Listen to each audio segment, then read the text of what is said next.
2 thumbs up. Hey, fellow Geontiers, those of us who like our spirituality with a twist. Daniel gave me the 2 thumbs up. That's right. Minor distraction technique that did not throw me. It's all about the professionalism. That's right. Jung and Tantra, not. All right. So we want to do like follow up on what we were doing. We've been doing these episodes on the Book of Job. If you've been following along, Carl Jung, his answer to Job, and Daniel brought up at the end of the last episode this idea of doing something that was more experience driven, based on the idea of people saying like, well, do things that are experience driven. And I don't know what that totally meant to you. I don't know if you want to say something about that, Daniel. You want to comment? No, I don't. I remember it, but I don't remember what at the moment, like what the significance was. Well, this is like our relationship with one another. Daniel says this, and I took it to heart, and he's like, I don't remember saying it. You're like, I don't know. Why did I? So we both did our impressions on this. No, I remember now. Okay. Yeah. All right. Okay. You want to share? No, just no. Okay. All right. This is a very professional podcast. Yeah, this is very okay. When you were saying it, I was like, well, I don't know what that would mean exactly, in the sense that I wanted to say one thing real quick about this first before we get into the full meat of this, but because I see everything we do as kind of like an analytic meditation. Yeah. And I had never come across that concept until I started doing things in the Tibetan Buddhist world. It's obviously one of our home bases.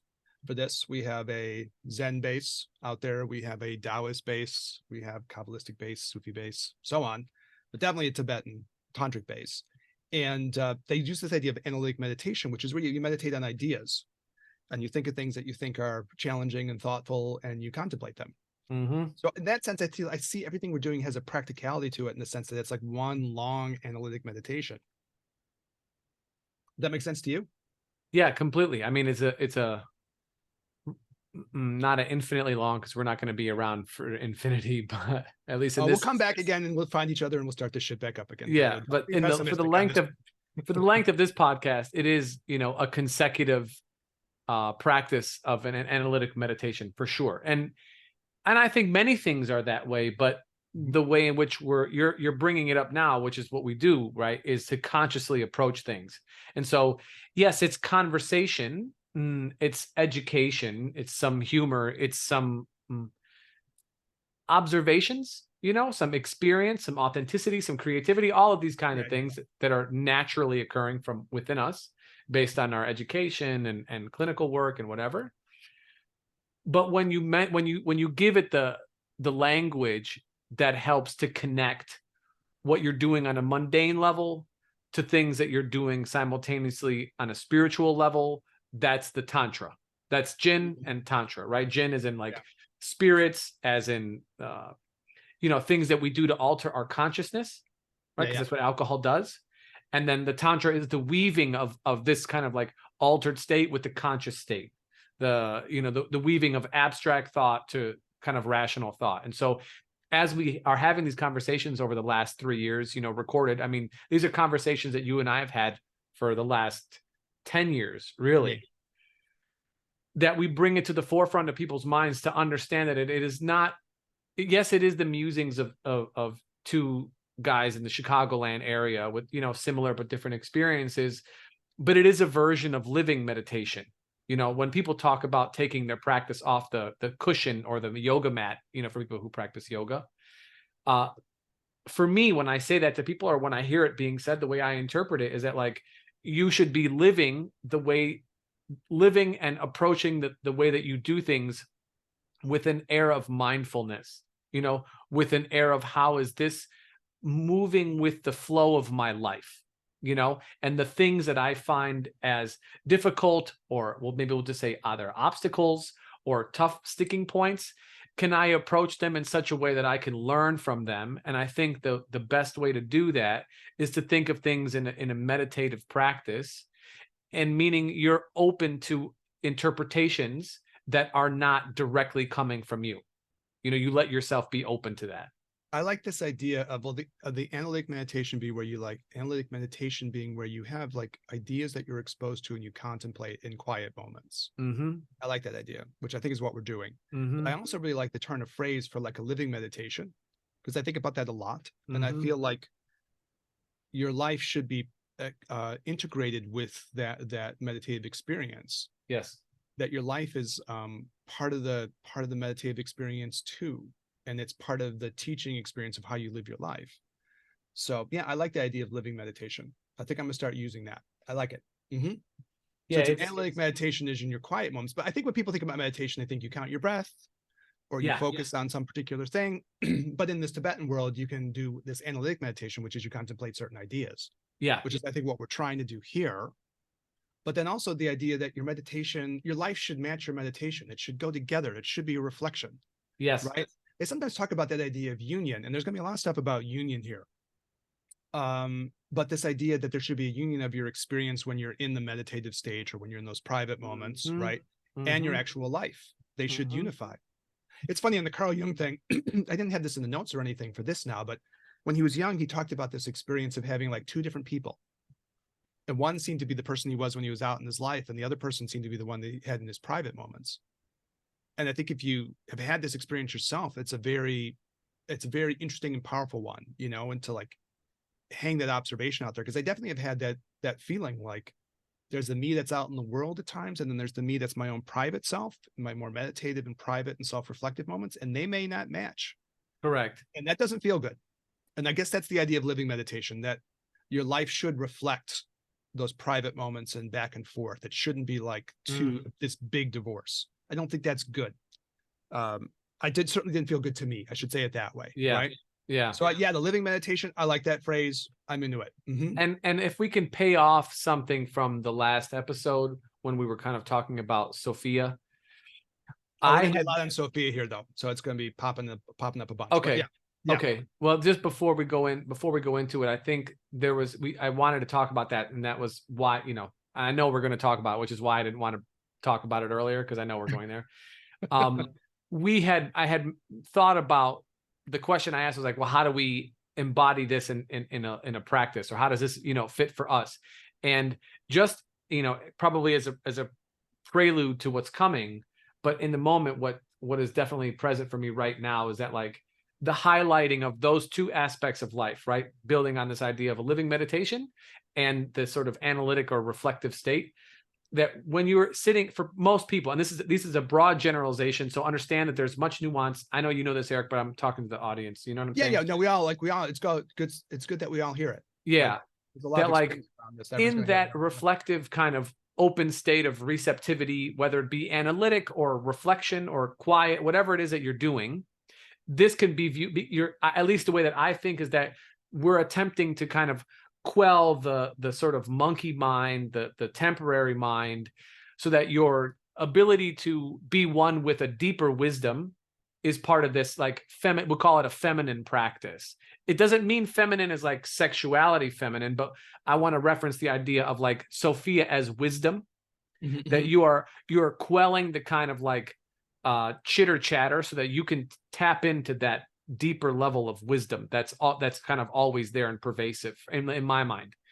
And then that is juxtaposed to then like the living part, which is a little bit more of action, a little bit more process driven, a little bit more of male, you know, masculine in this way. If you go to like standard Chinese definitions, it doesn't have to be that way. You don't have to think of masculine and feminine at all if that doesn't resonate with you. Right. Yeah. No, masculine is one way. If you went to India, Shiva's the quiet one, Shakti's the active one. Yes. You know what I mean? Yeah. So it doesn't have to be masculine or feminine. You can let that sit however that sits with each individual person. You know what I mean? So anyone listening, you can kind of take that however you want. It doesn't have to be one way or the other. No, totally not. As far as that kind of language, but so then we could say that one is a wisdom-based practice and one is an action-based practice. You know what I'm saying? I hadn't really thought about that. Back in my Zen days, they made a huge deal about this, which maybe is where that started to really kick with me. You know, that you would do things that were the sitting Zen meditation, but then you'd go and you do the active things. Some of that was like special sword forms that were very martial arts things that honestly were based on the 5 phases, the energies of Chinese medicine. And there was a part of the sword form for each of the 5 phases, which was pretty cool. So that was like doing things in movement, like doing Tai Chi. Yeah. Doing something that has a movement aspect to it. And then, you know, you do other things that were like keeping this going as you were doing activities. Yeah. Yeah, that's it. That's the idea. That's the idea. Now we're getting to the point of the living meditation. When we get to it, we'll probably be like, well, then how do you construct your own life? Yes.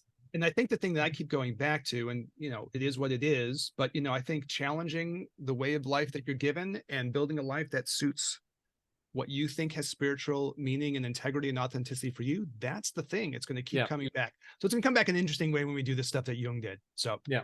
All right, cool. So we got context. So I decided to look like what Jung did more specifically. And there are two big ideas and nice little phrases for them too. So one is the idea that Jung had of what's called active imagination. Mm-hmm. And the other is what he calls the transcendent function.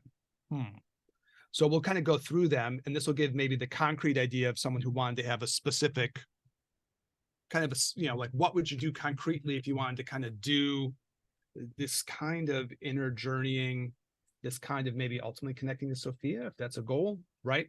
Mm-hmm. I want to give a little bit of credit to the bassist from Blondie, Gary Lockman, because he uses these phrases. He points this out in his book called Jung the Mystic. Oops, here he is. Jung the Mystic. So I went to this one to just see how he commented on these two ideas. So I'm giving credit where credit is due. It's the old 70s group Blondie. Once I had love and it was a gas, soon found out be a pain in the ass. Heart of glass, Blondie. But anyways, he comments on this, and he's an interesting cat. I don't know, maybe reach out to him at some point and get him on the show. That might be kind of fun. We mean to do more of that kind of thing. But anyways, just to give him his props. So active imagination seems like the first one to cover. One of the interesting things that he points out, which is a truth of Jung's life overall, is that he kept these things pretty secret. Yeah. He started working on these ideas of active imagination like in the 19-teens. 1917, 1918, 1915, he was working these ideas of what it meant to do these inner journeying experiences. He got very deep into it after his break with Freud. And he was in kind of a personal crisis because he was so connected to Freud and this whole community of people around Freud. And there's a whole drama around that. But when they actually did kind of part ways, he was in the point of crisis. And this is sort of what he did as sort of his own inner psychology into this point of crisis. And he does say that this is something interesting, that you can do this during times of crisis and distress. It's a natural thing to do. As we go through, we'll kind of talk more about that, I guess. But it's interesting that he kept it secret for so long. Apparently he showed it to other people who were in sort of his close set of circles of people who were his confidants and people who were, intellectual peers and people he shared things with that were more of that type. But he didn't actively talk about this very much. And I can't remember the years, but it might have taken him decades before he even started using these phrases. So there's a weird question as to why, and I just wanted to talk briefly about the why, and then get your thoughts on this because I was curious what your reaction would be. Yeah. On the one hand, he was afraid that it would look non-scientific.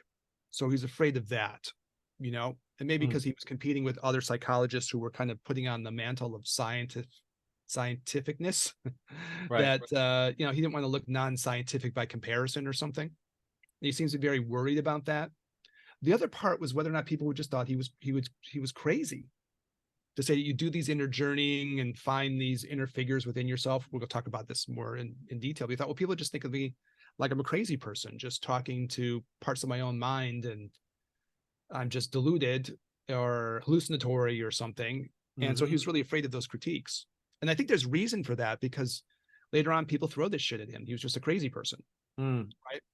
But it really goes to show, I thought it would be interesting to bring up and hear your response, Alan, because it really shows what people's attitudes are towards these things. And he was afraid of it, and probably to some percentage rightfully so, because, he was just afraid of that judgmentalness about what he was doing, that people just find him crazy. What do you think about that? Yeah, I mean, I think it's probably right. The ideas that were growing during that period really kind of flowered, at least in the US, in the movement of the 60s and early 70s, It takes decades, really. Yeah. And it took a long time for people to be open enough to express how they felt in a public setting. It was probably safe to do so previously, like with, they probably could have did it in the 50s or probably, you know what I'm saying? But society just didn't seem like that was appropriate. You know what I'm saying? And people still felt fear around being themselves. And we see this now, with movements in the LGBT community, or all the other letters are part of that. No offense to anybody. I'm just whatever. I know what I know. You know what I'm saying? And so people are expressing themselves more now, which is why not always, but regularly, I do say, like, we're lucky that we get to express opinions. It wasn't that long ago, and even in other countries, like in Russia, you couldn't express, I mean, even now, really, but before, they were looking for people who were not communist, who were against it, and they would jail you. Family members would snitch out on other family members because they'd be fearful that the neighbor would know that the family member knew that they weren't telling on their brother or sister or something like that. So the fact that, like, we get to do this now is a real gift. And in relation to Carl Jung, even though he was kind of I don't know if he was an industry leader, at the time he was a he was famous alive. person, and he was rich, independently wealthy, through marriage. Like, Through he was marriage. a person. He was like, a famous psychologist before any of this stuff came up. So, I mean, he was like, apparently internationally, like, he was just as like well known as Freud in the beginning, Okay. through his own work. But he felt the insecurity of, like, the idea of, like, okay, people will dismiss what I'm doing as kind of non-scientific and wacky. Right. And actually, like, you do shamanistic things. I mean, there's still the point where people might go, well, that's just wacky. You said you had a vision, like, it's just some shit your mind made up. And this is unfortunately why I don't often use, well, I mean, it takes energy. So first, but second of all, I don't often use it. And when I have before, the people who come, even though that's what they want an experience, they want to see something. And the couple times that they ask for it, they get it. And they have no idea what to do with it. There's no frame of reference. They're like, what? Well, that's interesting, because that's his third point. He says, like, there's kind of three ideas that Jung was concerned about. One was, I'll be judged for being non-scientific by other people who are trying to be biological. Well, I'll be judged as being kind of crazy. Like, people think I have, like, delusions, and, I'm mentally unstable or wacky. And then the last point was that these things can be challenging. And I think I wanted to, like, do the technique and then return back to the idea, if you're cool with that, Daniel. Yeah, let's do it. But, like, the challenging part is kind of interesting because it could be challenging in, like, different kinds of ways. Yeah, let's do that. Let's do it. Okay, cool. So here's what he was doing, and it makes sense. It's a kind of an inner journeying, though he didn't use that exact phrase. No, he did not. This phrase more like active imagination. So the idea goes, sorry, my voice has been a little funky. His idea is that you enter into kind of a reverie. It's similar to maybe like a hypnagogia, where you kind of like are falling asleep and your mind starts to daydream around those kinds of states, right? Yeah, you relax. Yeah. You're in a relaxed place. It's interesting in, like, the Tibetan Buddhist world, because you pay so much attention to how you fall asleep. And it's like a weird process, because if you concentrate too hard, cannot sleep. You can't fall asleep. No. And it's a little hard sometimes with these meditations. They're very difficult. They're probably the hardest meditations I've ever had to do in my whole life. And I probably don't do them as well as I should. But, if you concentrate too hard, it's just hard to fall asleep. And so, you have to let your mind go to where it starts to reverie a little bit. It starts to kind of go around and, like, see stuff, like, it starts to produce images. It starts to do stuff. You can pay attention. If you start to fall asleep, your mind will do this, right? All of a sudden, you realize, like, you're flying over a field and there's some water and this and that. You'll start seeing shit. It's very cool. And you have to let your mind do it. And if you don't do that, you might not fall asleep. Yes. I can remember being young and kind of realizing that. And I would think about the girls in the class that I liked. I was like 12 years old or something. That'll keep you up. I'd be thinking and revering, and then I might fall asleep. I was a little bit young. I wasn't going to get, like, full on, erectile experiences. Erectile experiences. Yeah, because I was still too young. I was still in an innocent romanticist state. But anyways, yeah, you're right. Otherwise, it would be hard to fall asleep. Literally. Yes. Sorry. It's really funny because I have an 11-year-old, and this would mortify him. But, this does happen now. And he's like, oh, my God. And I'm like, yeah, don't worry about it. It's totally fine. You're like, it's fine, bro. bro. It's fine, dude. You won't even believe where this is going to go next. Yeah, it's going to ruin your life and make it great. So this is going to be talk about inner journey. Yeah. This is going to be a journey. Yes. Okay. So, for example, for Jung, but here's where you're trying to be more proactive about it, I guess, right? So for him, he might imagine like entering into a cave. I think he did that some of the time, right? Entering into some space, some special space. And then the big thing is, from his point, is that you want to try to find the figures who encounter you inside, right? If you go into these spaces, what you might start to find happening is that you'll meet people, right, who are occupying the space. Now, again, this gets to the idea of the archetypes, right? The real famous Jungian thing about these primordial ideas within the human mind: mother, father, masculine, feminine, tricksters and shadows, and all these different Jungian archetype figures. But he was more sort of having this experiential thing where I'll just go into the space and I won't necessarily think I'm going to meet anyone in particular, but let me see who I meet. Right. Who the figures are that I end up kind of running into. And as you do this, then he says, especially what you want to do is you want to ask questions. And you want to start engaging in a dialogue with whoever the people are that you meet. And especially you want to ask questions and things that you might not know the answer to, not in the sense of like, how many pounds are in a ton? Not those kind of answers, but answers to things like within the context of your life, things that you're uncertain of, things that you want clarification of. And then you'll start to talk, and probably these figures will start talking back to you, which raises a kind of interesting question. Are you dialoguing with yourself or parts of yourself? Are you dialoguing with things that are outside and bigger than yourself on some level? That's kind of a Jungian question to ask. And maybe we'll continue to explore that as we go, but worthwhile thinking about. But the other thing I thought that was really interesting, Daniel, is there was a whole thing about, it's similar when you go and you ask yourself questions about your own life, when you talk with yourself. Blondie Basis makes this point. We do things like this. We go and we say, hey, what do we think about this? And then we answer ourselves. So we do something like this, But I think what's interesting about that, and he sort of makes this point, not in these exact words, but the thing that struck me about this is that when you're doing that, a lot of times in your more mundane, everyday life situations, you're not making something special happen. A lot of times what you're probably talking to is your own like default mode network. If you want to go back for flashbacks for previous episodes. Yeah.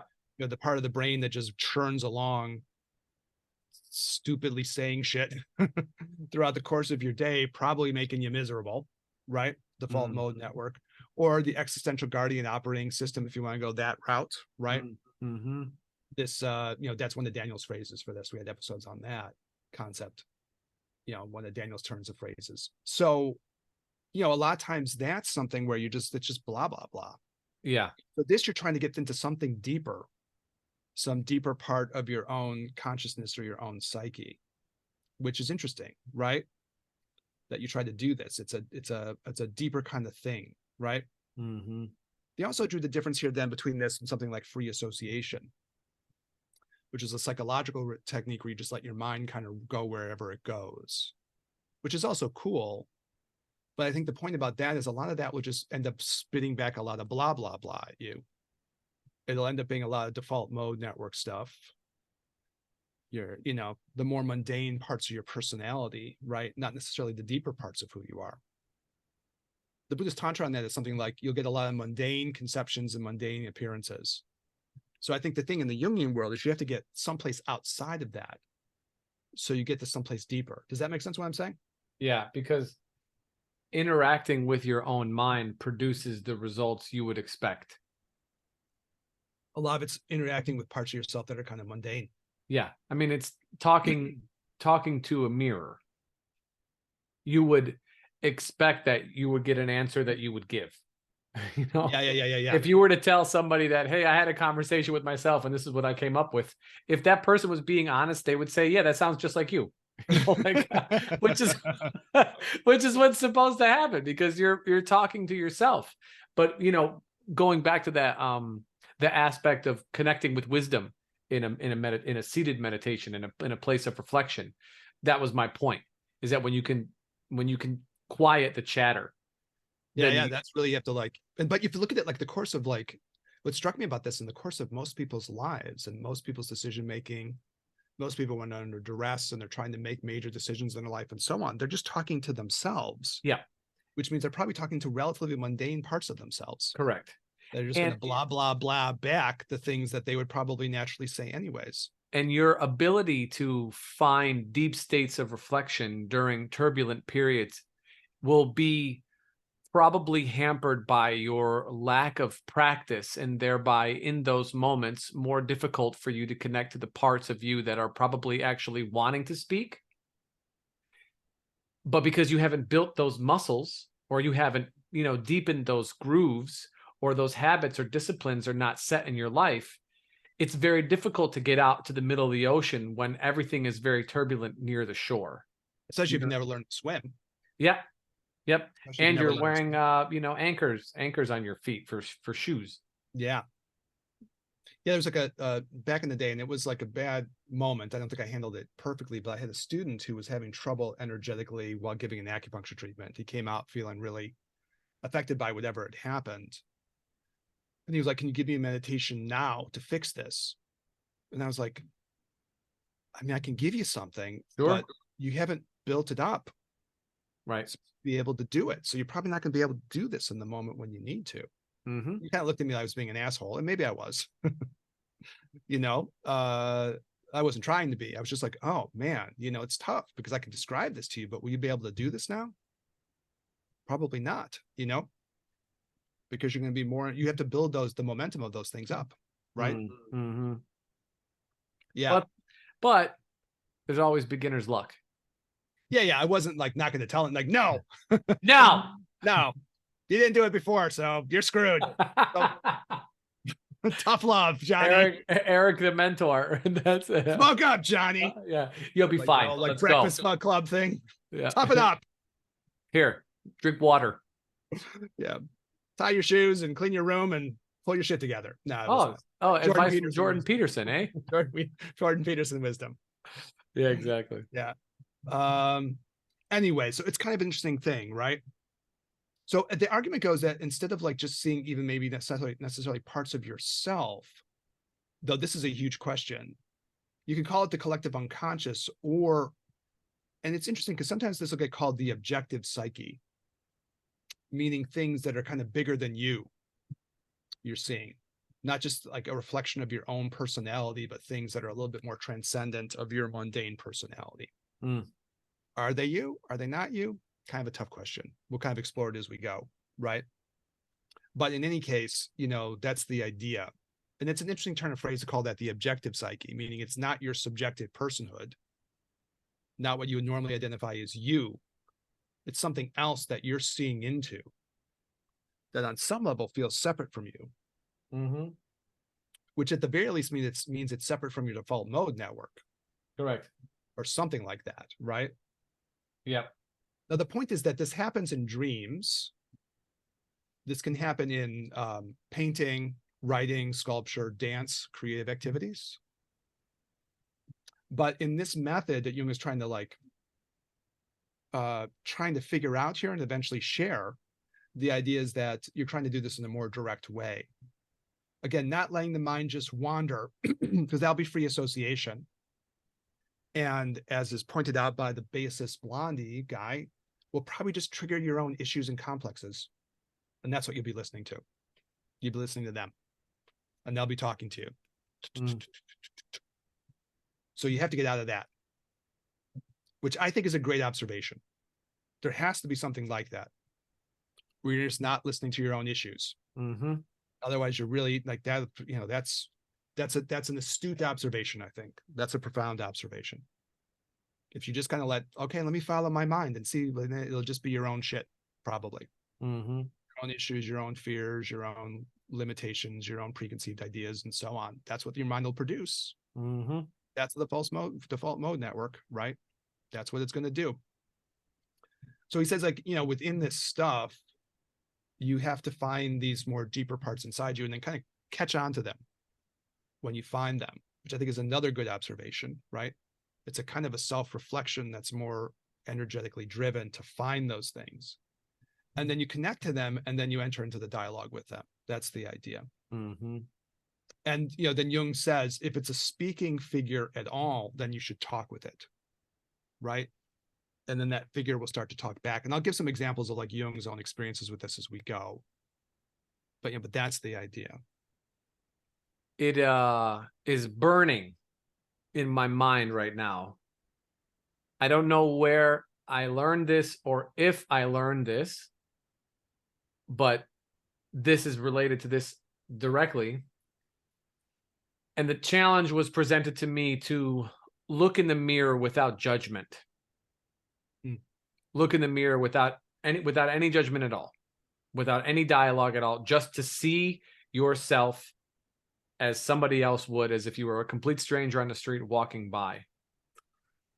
And it would seem to me that this is an internal kind of a thing as well. Like as you're going through this kind of active imagination, to be able to remove the story from the experience, and to be able to connect to the actual part there that is there to be connected with, that is not attached to the threads that we place on things in order to make them fit neatly into a story, so that it doesn't roll around in our mind or our hearts for longer than we would prefer it to, as a method of defense, or as a method of integration, or as a method of dismissal.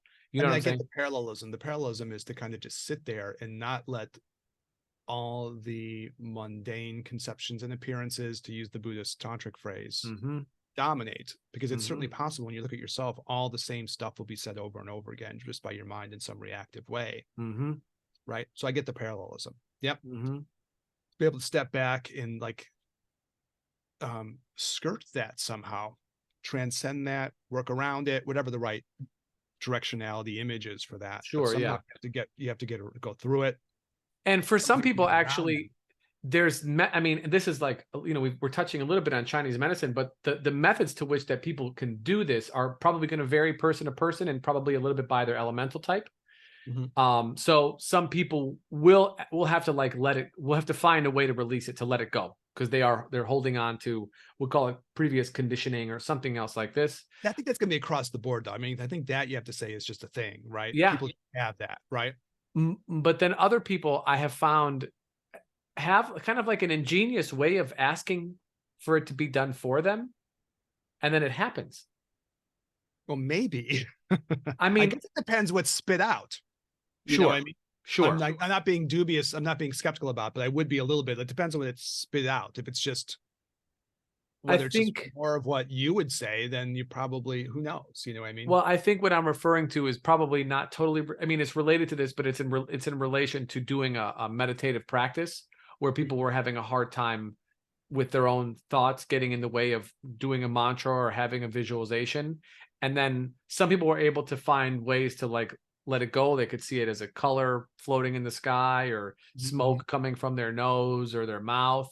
And then other people who weren't able to, didn't want to do that with their own sort of being, asked for help from somebody, something. And then they said like they were just completely clear and were able to have this visualization with details I did not provide. I guess the thing with, so I guess if you're really tapping into the whole Jungian thing, is that you tap into some deeper part of yourself. Yeah. Right. Yeah. So I guess it's however you get there is how you get there. Right. Yeah. Yeah. Yeah. So he gives an example of a patient of his where this was sort of like, what am I being asked to do here exactly? And this patient describes sitting in a train station, and there was a large poster, like a travel poster for like the Swiss Alps or something. And he, just said, okay, I'm going to imagine myself going into this poster. So he just kind of had, again, this reverie of going into the poster, and he started walking inside the poster. So now he's going through some special space, right? In this case, some spot up in the mountains, right? They'll call this a portal. Yeah. And so he saw a chapel. There was a statue of the Virgin Mary. And then he said some creature appeared with like pointy ears. That was not like part of what he was in any way consciously trying to imagine. This little creature just popped up, and then it disappeared. And he was like, okay. But then it came back again.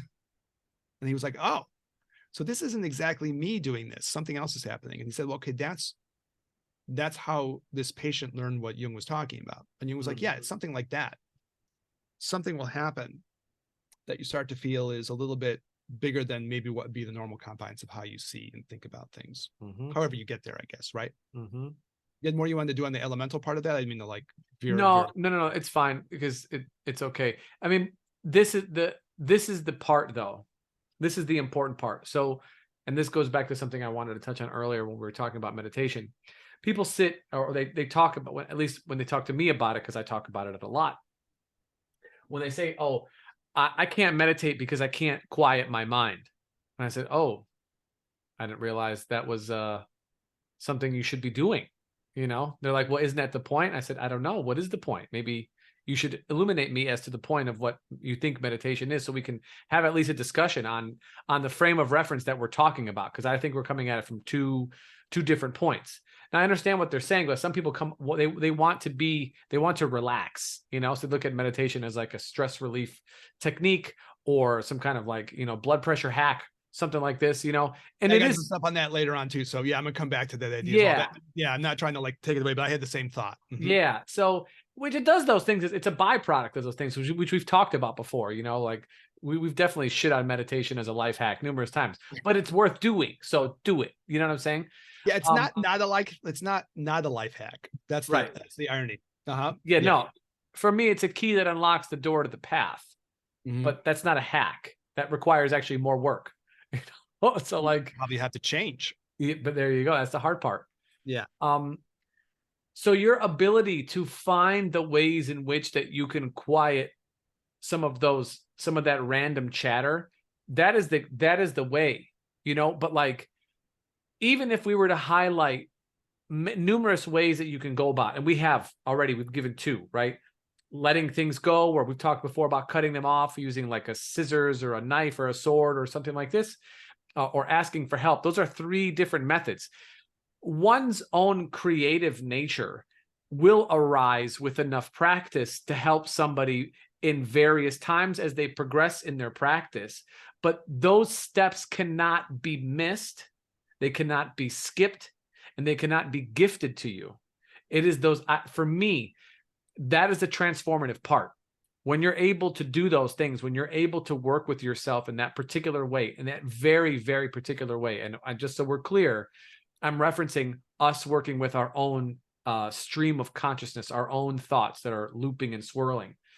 If you can find a way to work with that, that will change you, because in those moments, then you start to have interaction with things that are unconscious moving into your consciousness. And then you can start to break that stream. You can start to break that flow, and you can have a sense of, that's the beginning of freedom.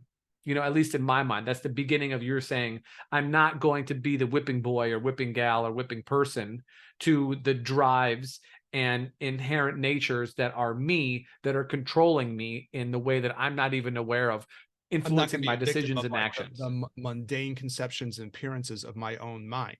Yeah.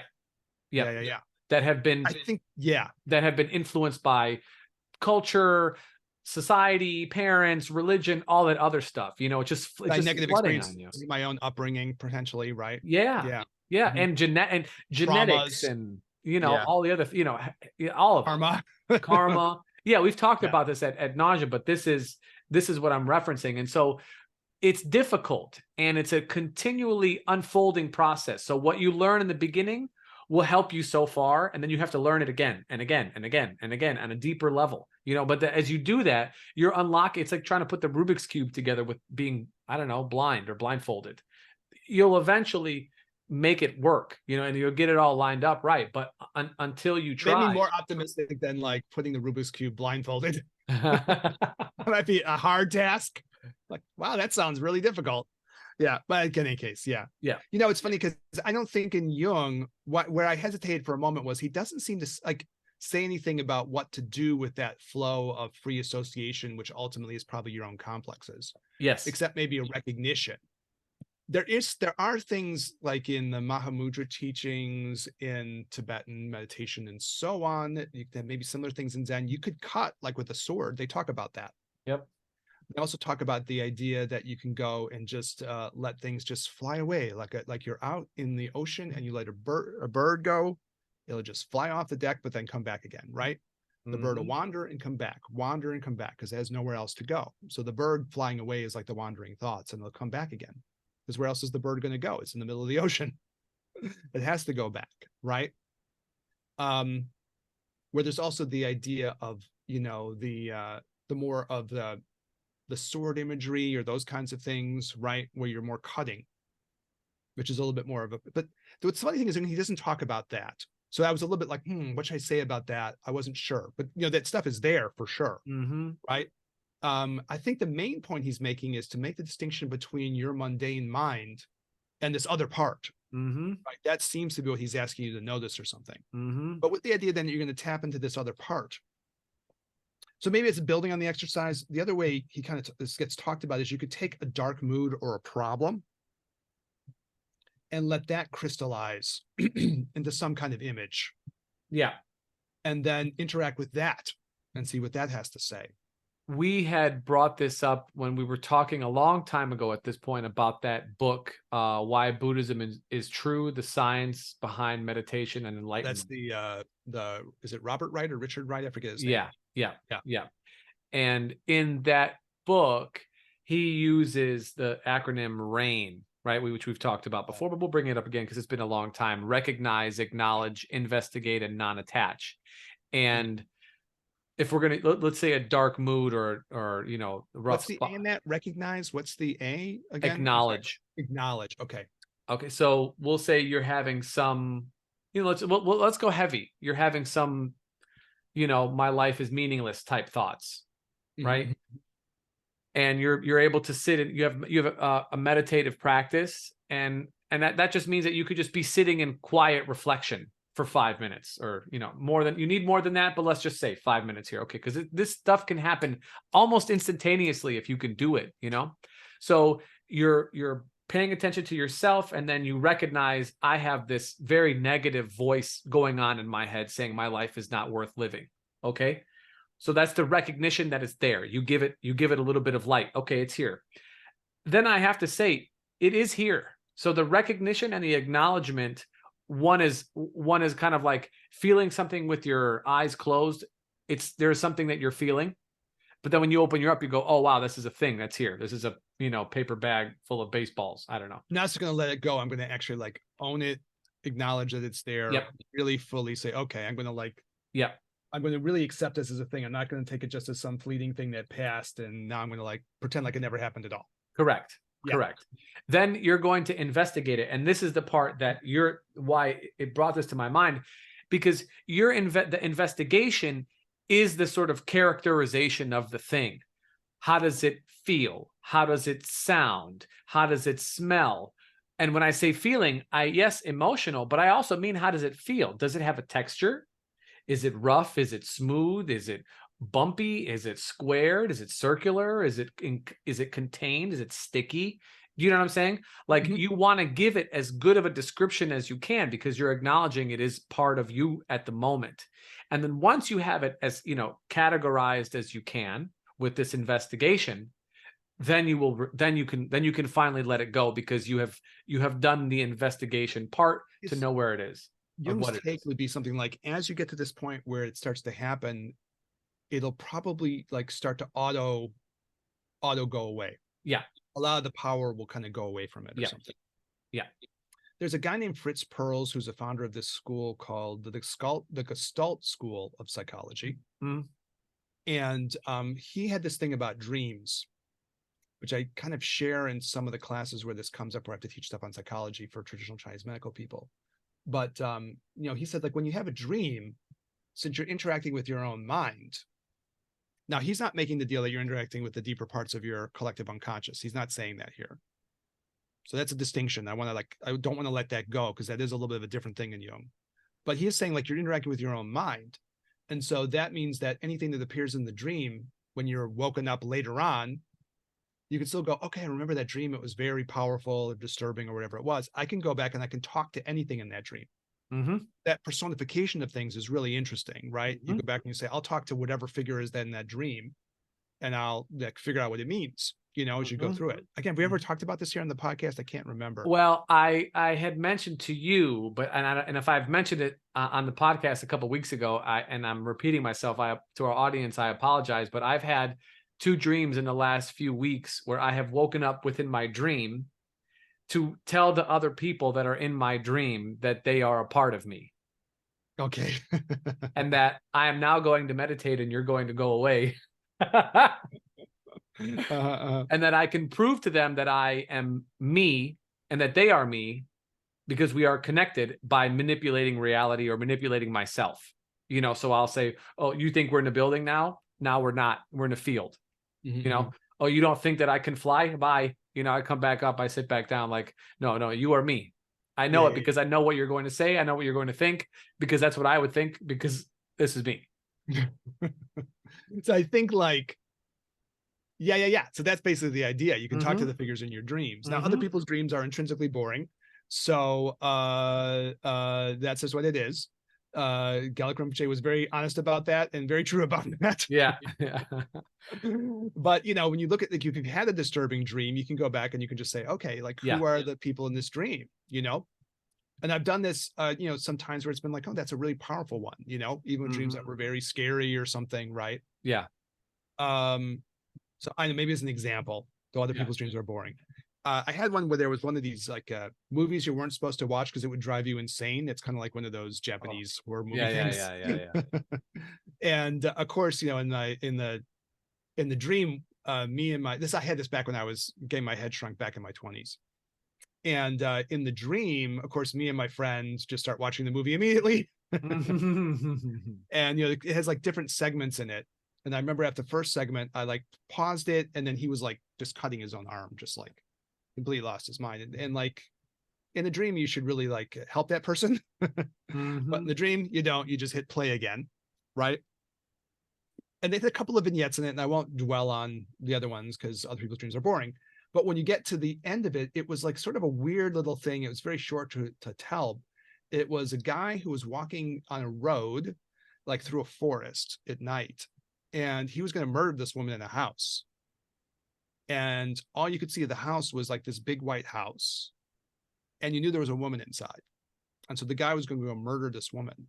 And I woke up from this dream, like heart palpitating, and like it was fucking scary to me. Yeah. And I was like, oh my God, that's terrifying. And I remember like during COVID, I was walking around talking with my son, and we were talking about scary dreams because he had this nightmare, which was a little similar about the unreliability of friendship, because he had a friend and there was a jar with a bunch of monsters inside of it. And he was telling his friend, don't open the jar, the monsters will fly out. And of course, his friend immediately opens the jar. Out come the monsters. But anyways, and I was like, I told him this dream of mine that I thought was really scary. And he was like, well, that's not scary at all. My monster dream, that shit was scary. This, I don't know what that was. And I was like, yeah, people are doing things that are scary. But the point was, I knew this Fritz Perls thing. And like, I started talking to the figures in the dream, just to give an example. Yeah. Right. Yeah. And it was after I woke up. It wasn't like in the, like a lucid dreaming. But that's cool. But I woke up and I was just like, well, let me ask the house what it thought. And the house was like, don't blame me. I'm just a house. I'm an innocent bystander in this whole thing. And then you ask the figure who's the woman in the house, who's going to get murdered. And she's like, this guy's never going to make it here. He's going to die on the road anyways. He's never going to find me. And she was like kind of doing her nose thing with him. Like I'm kind of putting for the video, my thumb on my nose and like doing my fingers. I think she they wasn't call afraid that of him at all. Nana boo boo. It was a nana thing. She was like not afraid of this guy even for a second. Yeah. As a matter of fact, she was mocking him the whole time. And I was like, oh. And then there was the guy who was kind of like a shadowy figure. Probably would be a Jungian shadow, which was all this kind of violence and anger. And I think as I started talking through it, what I realized it had a lot to do with like the family where I was raised. My dad was an explosively violent person. My mom was like kind of like a little bit like, my dad always called her histrionic. I don't know where he got that diagnosis, but she was like an attention-seeking person, even if it was negative. And they had this battle to the death between them, right? And I think that's part of why it was so disturbing for me, right? Because it isn't as disturbing on the surface. You're watching a movie, it shouldn't be that scary, right? But I woke up like, and so that's an example of something from my own life, just to like apply the technique. I don't know. That makes sense? I'm giving it as an example. Yeah. So anyways, but the thing is, like, you're talking to your own mind. Now, the thing I think that Jung is saying is a little bit different, though maybe there's archetypal figures in this dream. Maybe that's the reason why it's scary too. The one guy's a shadow figure walking down the road. The other woman's probably some kind of anima figure, but like not a pleasant one, like back in the house or something, like some kind of internal feminine figure, but like not a pleasant aspect of the anima or something. Anyways, like you could look at it that way. The thing that gets me about this is that Jung's argument, or Jung's point, is when you get to this archetypal world, there's a certain magic within that, because it has a power that isn't there within your normal kind of mind. And does that make sense what I'm saying? Yeah, I use, well, before I answer, how much longer do we have? Because I don't want to go into, I haven't talked about the journeying aspect, which is totally related to this, but like I need space. Let's do it. Let's do it. If it takes like 15, 20 minutes, what the hell? We'll do it. All right. Make this the whole episode, right? And then we'll call it. Okay, fine. Yeah. So this active imagination, and it's juxtaposed to a shamanic journeying practice in the way in which that I was taught, Mary Kay learned, that is represented by the Harner Foundation in this country. Michael Harner, he's written a couple books. He's like a famous kind of shamanic person in the States, Daniel? Yep, for sure. Okay, yeah, he has cool. Cave and Cosmos he wrote in 2016, and the other one is the Way of the Shaman, written in like that's a famous book, right? Very famous. Yeah. And so the use of repetitive sounds, generally 4 to 8 beats per second, produces a particular brainwave pattern. They've done research on this, so they kind of know it's the theta state. And then in this state, which you kind of referenced earlier as what did you call it, Eric? Reverie or hypnagogia. Reverie, hypnagogia. Okay. Yeah, that this particular theta state is tranquil but alert, deeply tranquil but still alert enough to interact. And so you have this repetitive noise, and generally drumming is used, that you are able to sort of quiet the mind, in a sense, quiet the egos, or quiet the default mode network, or the chitter chatter, however you want to describe it, enough so that you can have these visions. Now, the difference in journeying and active imagination is journeying, you're actually leaving yourself. In active imagination, you are descending into yourself. Now, a question may come up from people who don't know that they should ask it. Can you journey to yourself? Yes, you can. You can. So at some point there's a little bit of a different thing, but I think was the journeying like going out into the world to get information that you wouldn't otherwise get about the external world? Is that the idea there? So you brought something up earlier when about you were going outside of yourself or inside of yourself. So I'm curious what that. So you're in journeying. When you journey, another synonym for journey is traveling. So we can call it traveling, right? They call it astral projection or something like this. Meaning like not that you're going into the stars, which you can do. Meaning that you're allowing your astral body to travel. And when we say astral body, maybe a better way of using this idea is using something from Chinese medicine out of the wood element associated with the liver and the gallbladder, talking about the dreaming body, the hun, probably this, so some aspect of yourself that can see and have vision and has some form, relative, tangible kind of form, that will travel. Now, you can go anywhere. Anywhere is open to go. Past, present, future, space, underground, right here in this middle stage. You can go into a dream. But the thing that the difference is that, like, everything in your journey that you experience is alive. There is an energy to everything.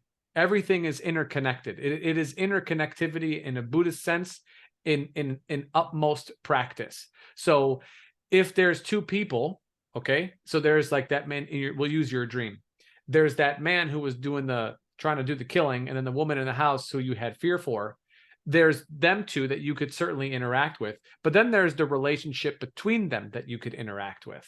And this is a little bit of a different take. Same thing, you can interact with the house. You could interact. It's weird because in the house, I didn't take the house at face value. I thought the house was being a little bit dubious too. Right. I'm just a house. I'm an innocent house. Don't like look at me. Yeah. Right, but the energy that like the containment of that. So you can interact with all the things. And what I tell people is that, like, in these states, we are interacting with different aspects of reality that have to relate to us, because they probably are relatively formless. I don't mean formless without any form. They are formless than us. And so, but they have to relate to us on a So they're psychic like level. energetic dynamics that aren't showing themselves in very like obvious, Yes. Okay, got it. Yes. Okay. And so then I'll use my shirt here. But I don't, well, it's hard to describe, but imagine that if I had a sheet, okay, everybody knows what a sheet looks like. If I took my hand behind the sheet and pressed my fingers through, everybody who saw those fingers through the sheet, if they didn't know it was my hand that was behind it, probably would interpret that hand behind that sheet in different ways, right? And so in this way, when we are journeying, or in this case, we can call it active imagination, because I think they are probably the yin and yang paired practice. We have to be open to various forms of communication from this relatively formless energy, or this formless world, or this formless series of interactions, and allow them to come through. And so the issue that most people have when they're doing active imagination, and more importantly, when they're doing journeying, because this has been something that, I've been teaching now for the last, 9-10 years, that I learned with Mary Kay. I still teach courses with Mary Kay. I still learn from Mary Kay. It's an ongoing practice.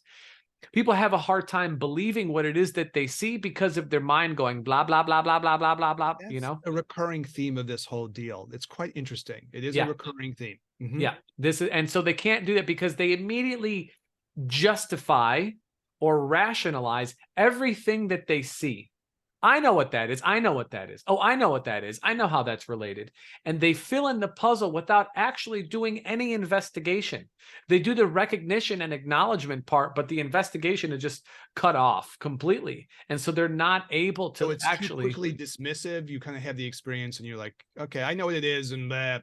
Yeah, you say, I know what it is, or that's not real, or that's related to that thing. So then you can close that loop, put it in a box, and shove it back in your closet. You know what I'm saying? But you don't allow the things to unfold for various numbers of various reasons. Some of which, again, there's a lot more because people are so dynamic, but some of which is fear. Much like why Carl Jung didn't want to express as other people, because some of it is fear. A kind of like fear that can lead to things like repression. And some of it is fear that this might be something that is so, even though they're there to learn and the people are here to experience it, it's so far outside of their normal waking state mind flow that it's very difficult to grasp, even though they want to grasp it or they want to have it there. And the other part is that we do a lot of grasping. We want things to fit. And in the state we are in, again, relatively formless states. So if there's an energy of healing that wants to connect with me because I am here to connect with it for whatever karmic reason that might be the case, it's, it may show up as a nurse, but it might show up as a bear, or it might show up as something, it could show up as something. And our inability to vary our ways in which we communicate hamper our ability to connect with them. So we're always looking for words. We're always looking for the visions. We're always looking for things that are very tangible. But in those states, rarely are you going to get, hi, I'm the healing spirit and I'm here to help you with your childhood. Ha ha ha. It's not going to be, it's going to be a deep knowing. It's really funny because I have like in my notes the same kind of shit that we'll get to a little bit further on, but it's like the same ideas will keep because they're so important. There are the quintessential ideas, right? Yeah. And so we have a very hard time. And I think it comes down to like levels of like trust and faith, actually, that we can believe in what we're seeing and extend ourselves in such a way that we lower our guard down to receive this information and take it in and go forth with it.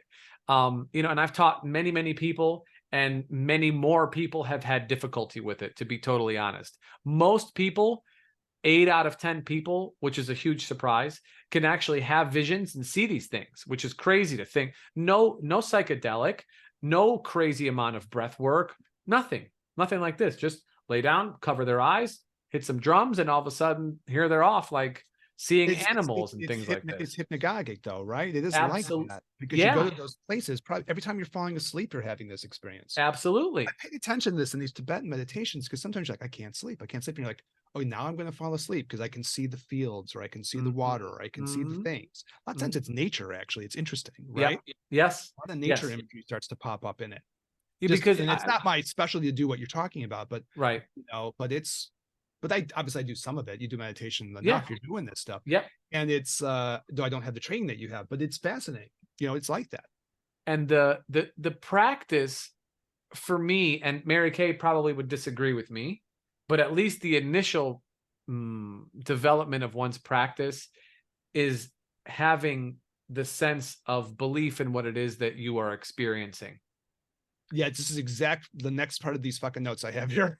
That is, and I haven't read that That's far. it. I haven't read that far. Yeah, no, I'm not saying this is what happens when you get into these subject matters. Yeah, when you get in here, that's the hard part. That's the hard part. That's the leap of faith, because there is, between the acknowledgement and the inspection and then the kind of like moving forward with whatever the next piece is, there's not a clear bridge, actually. Like, you have to be willing to come out and share that, like, I just had a conversation with Jesus. I had one time had a friend who literally said that. He's like, I didn't see much. I said, well, what happened? He's like, I don't know, man. I was walking on a beach and then I took some stairs up to the sky and I had a conversation with Jesus. And then he took me to some crazy city and then we talked some more and then he came back. But like, I don't even know, is any of this real or not? I was like, dude, what are you saying? I like die of laughter. It's so funny. Like, people would beg for that in their whole life, and you just wrote it off like it's meaningless. Oh, God damn, it's so funny. But that's what happens. And then other people, oh, God. it's so incredulous to them that like they'll literally start. And I've had it numerous I don't think times. I've laughed that hard on any podcast we've ever done. It's fun. It is funny. I love him. He's great. My actual laugh. Like, I don't know how many times we've laughed on the podcast, but like that shit's funny. Well, yeah. Okay, go ahead. Yeah. And then one more. But then some people just, they can't at all. They rationalize everything away. And as soon as we're done, they Google, what does this mean? What does that mean? I'm like, you talked about that. Yeah. I saw a walrus and I got some Beatles lyrics and I'm an Eggman and yeah, I'm a walrus, cuckoo, cuckoo. Yeah, that's it. And some people are so, and I don't know what it means about their psyche, but they're so blown away that they could even have any experience. They literally just cry. They come out and they're just so tearful and joyful that like they didn't think that they deserved that kind of imagery in their lifetime. That's actually very touching. Oh, it's extremely touching. Very moving. That's very moving. And I've seen it a number of times. So not meaning to plug, but I'm going to teach next year again. Okay, great. Probably in February or March or something like this. And so I've been doing this for years. So this kind of subject matter is very near and dear to my heart, and I quite love it. And it's difficult to be able to break through to touch the archetypal forces that are inherent within us all, I believe, because we're in our own way. Surprise, surprise. Yeah. That's been the theme of the thing, right? Okay, so I'll do the other part of this, and it's like it's an exact parallelism to what you're talking about. But so, okay, in Jung, the point that comes up is that, to get into this space has an incredible power in Jung, and then like what we're agreeing in reality itself, right? Yeah. Like it's a real thing. And we had talked about these episodes with love and alchemy and synchronicity. So this is where the synchronicity thing starts to pop up again. And we had done the synchronicity thing a little bit when we talked about love, because what Jung's observation is, and it is true, when two people love each other, a bunch of synchronistic shit will start to happen around them. Like it actually happens, right? That's one of the indications that those two people love each other, is that a bunch of synchronicity will start to occur, right? This is Jung's observation. And I think anyone who's been, like you seriously have loved someone, it happens. All of a sudden, all this synchronistic stuff starts to happen. And if it doesn't mean that you're not in love. It just, it doesn't mean that. It does happen. If you're really in love with someone, it happens. Yeah, it does. When there's a lot of emotion, it happens. Yeah. So it's like, this never happened to me. I'm getting a divorce. It's up to you. But like, it is true when people are really like, something happens that's because it's a spiritual event. Right? Yeah. A chemical thing that happens. So things synchronize out and you get a lot of synchronicities. And like the thing about that is that it's very hard for people to believe that. Actually, it's very hard for people to believe that, oh, it's synchronizing. I mean, I've had these conversations with people where you're like, okay, this is pretty massive synchronicity involving you and this person, or, you know, in our own lives with another person that we know. You'd be like, no, this is synchronicity. This tells you something important is happening. And people don't want to believe it, right? Because you have to somehow get to this. That's just an example, but it was one of the ones we talked about before, because we were talking about these love and relationship things.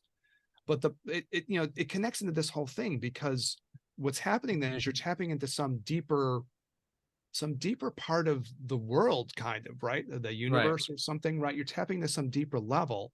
And then in a certain sense, the difference between inside and outside starts to obscure. Living meditation. Right?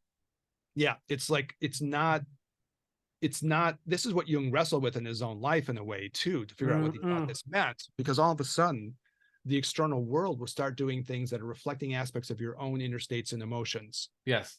And that's a weird experience, because all of a sudden you're interacting with something that is not only inside you, but is also outside you. The external world will feedback. I think that's the reason why this objective psyche phrase is kind of so interesting, because it's like he was using it to get to the point of like, okay, these are inner things inside of me, my own inner states of loving some other person and having the synchronistic events happening around that outside, or I meditate on an archetype and then things of that archetype start to appear in the world around me in ways that don't just seem coincidental anymore, or don't just feel like all of a sudden I'm noticing something that was there all the time. They don't feel that way anymore. They have a certain thing where the inside and the outside is mirroring one another, right? Yeah. You know, and then this gets to the point that the archetypes are like then tied to the external world. And again, it could be true in like genuine love between people, where the universe will kind of start speaking, right? Or it'll be true when you get into archetypal aspects of things, right? And the mundane conceptions and appearances, to use the Buddhist tantric phrase, will start to kind of like not rule the day as much, and then this other part of reality will start to like make itself more known, right?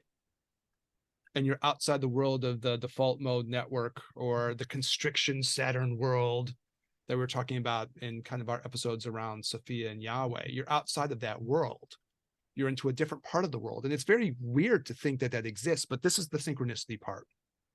So I wanted to bring that part up next, because that's one of the next things that happens. Once you start getting into these deeper parts of yourself, you're tapping into like a deeper part of reality, where again, internal and external is not how we normally think of it as being, in the way that we'd see them in our, again, to use the phrase, mundane conceptions, mundane appearances of things. Those things start to get kind of blown away. Get something more on that before I talk about 7 sermons to the dead? No, I think we should cut it here, though, to be totally. Oh no, we got a little bit left in this part, so we might as well finish a it. bit left. Okay. Yeah. Hold on one quick second here, Eric. Let me get this thing out 1 second. All right, Eric, I was able to find what I needed, so we're good to continue. Yeah, but the secret part is what we actually unrecorded, and we talked about whether we should just quit. Right. Yes, that's exactly what happened. And we agreed.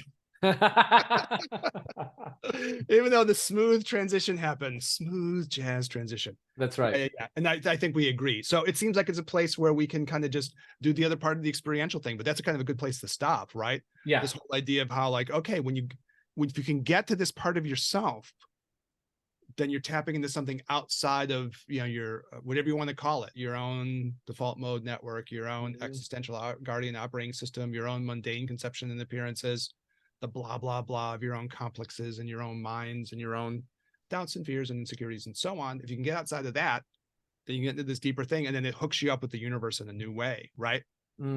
How's that for an experiential episode ending? That's about as good as you can get, right? It doesn't get any better. I mean, that's probably how the journeying works too, which we can talk more next time, right? All of a sudden you get information from the external world that is available now, because that line starts to blur, right? And we will pick up on it. Yeah, I got a couple good stories too, you know. All right, excellent. Yeah, that sounds great. Yeah, awesome. Well, Eric, as always, thank you so much, brother. You know, we're doing this thing, audience.